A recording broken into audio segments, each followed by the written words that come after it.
So as we saw, Roosevelt was a lot more involved with support of what he had as a New Deal and more government involvement to try to keep people afloat and to keep another Great Depression from happening. Of course, you're going to have people that are going to be critical of the deal. So we had people that thought that Roosevelt was doing too much, and then we had people that felt like Roosevelt wasn't doing enough, or they had ideas of a better way they would do things. So, for example, the Liberty League, they're going to support the Republican candidate during the election, and they felt like the issue with Roosevelt, they felt like he interfered too much in people's lives with what he did in the New Deal. Your group that's going to say that Roosevelt's not doing enough. We have people like Frances Townsend, who's more of an activist for people that are of old age. She has a plan that's going to be like the precursor to the Social Security Act. So actually, some of her idea does kind of come through. She actually wanted to give anybody over 65 a pension of $200 a month, but it had to be spent within that month. And again, trying to spend money, stimulate the economy, create new jobs.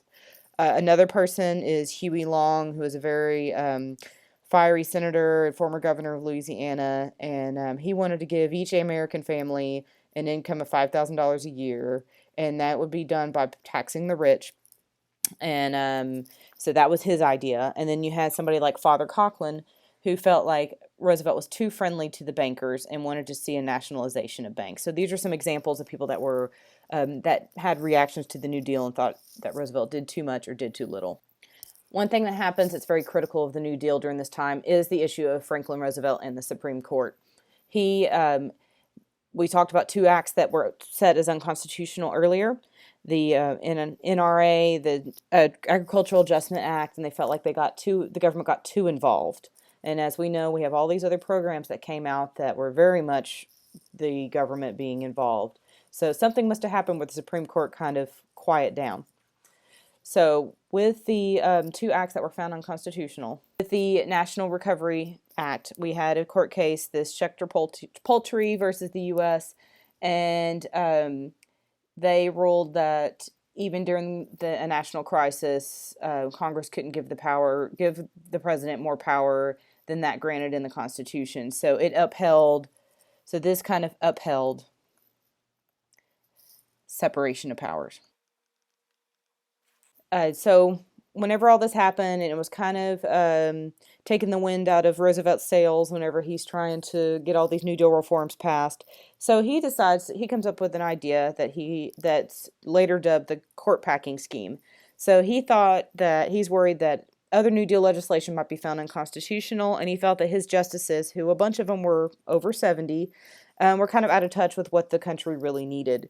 So his idea was to allow that there was a plan that could be passed where he could appoint a new Supreme Court justice for every justice that's over 70 years old. So if he did this, he would get to appoint 6 new justices, and you would have 15 on the Supreme Court. And as you know, we traditionally lately have 9.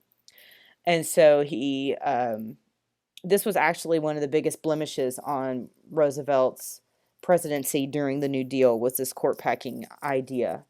But the idea ended up kind of working because even though it was rejected by Congress and the public didn't like it, the Supreme Court backed off and stopped overruling on New Deal legislation. So the big thing to remember with the court packing scheme is it leads to the Supreme Court backing down. So they kind of they fell for Roosevelt's bluff, and they stopped calling and declaring New Deal programs unconstitutional. There are a lot of political cartoons that you've probably seen in your class, and you will most likely see one on the EOC or on any of your tests about the Supreme Court packing plan, because it is such a big example of separation of powers and checks and balances, and how the president, and as we see in this political cartoon, here's FDR, and he's got Congress all in line to pass all of his acts, and they're doing exactly what he wants them to do, but the judicial branch, the Supreme Court, isn't falling in. They're not falling in line and doing what the other two branches of the government are doing.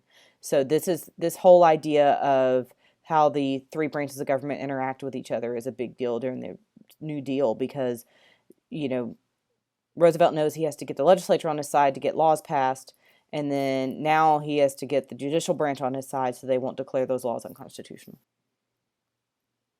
So the impact of the New Deal. The biggest thing that happens from the New Deal is it expands the role of government in American life. So we go from saying, so before the Great Depression and the New Deal, people didn't expect the government to help them in times of economic distress. And then after the New Deal, the question wasn't if the government should intervene, but how they should intervene. So especially in our last economic, I wouldn't call it a crisis, but our last downturn a couple of years ago, we were expecting the government to get involved and to bail us out, which they did pass laws to try to bail us out. So this really changes this role of government stays out of our life, government stays out of our economy, to now we expect them to be a part of it, and we expect them to do something whenever our economy is going south. We also have a lot of New Deal programs that are still in effect today. You have, again, your FDIC, where you insure your banks. You have the Security Exchange Commission that monitors the stock market. And we all have money whenever we work, take money from our paychecks to go to Social Security to help as a stipend to people over 65. The big thing for ending the Great Depression, so, all these programs are great. It kind of helped keep things from totally tanking, was entry in World War II. That is the main number one thing that's going to get us out of the Great Depression. So this era, how might it be assessed? So here's a question where you have a visual. Remember, when you have a visual, you need to make sure that you read the title, and you need to make sure that you read any parts within the visual. So our question, why did the federal government create this program in 1933? So they want to know, why did they create this program that's described up here? So now I need to know what's the program they're describing. Well, it says an integrated program of the Tennessee River watershed navigation, flood control for flood control and national defense. And then I see TVA, and I remember TVA from class. That's the Tennessee Valley Authority, and they made all these dams. So then we have things about electricity, making electricity, surveys of social and economic adjustment, background for a national program, land and agricultural requirements for natural water storage, nitrate works, services and industries. So this kind of gives how this program of Tennessee Valley Authority worked. So now I want to look at my answer choices.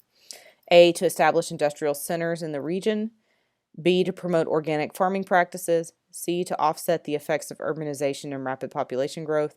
D, to provide jobs and improve the regional standard of living. Well, I know that this was a this was a program that was passed during the New Deal. This was a reform legislation, and I know that they built dams and had things for electricity, and it's going to provide a lot of jobs. So I'm going to pick provide jobs and improve regional standard of living. You often will have quotes, and when you have quotes, you want to look at your source, look at the year. Remember what you know from that. We know 1935 is from the Great Depression. We know Social Security is money for over 65 for the elderly. And let's look at our question. How did the legislation excerpted above affect the relationship between the U.S. government and its citizens? Okay, so how did the Social Security Act, we'll put that here, affect the relationship between the U.S. government and its citizens? So let's read our quote. For the purpose of enabling each state to furnish financial assistance as far as practicable under the conditions in such state to aged, needy individuals, there is hereby authorized to be appropriated for each fiscal year a sum sufficient to carry out the purposes of this title. So we're talking about a sum of money for the purposes of the title. We know it's the Social Security Act, and since I paid attention in my U.S. history class, I know what that is. So did it, and you want to think, where's this money coming from? This money is coming from the U.S. government. So the U.S. government is giving this money, and that's where the money's coming from that goes to the citizens. So let's look at what our answer choice is and which one goes with this question. Did it allow the government to tax investment income? I don't see anything in there about the relationship between government and citizens with taxing income. Did it allow people to have more direct input in government decisions?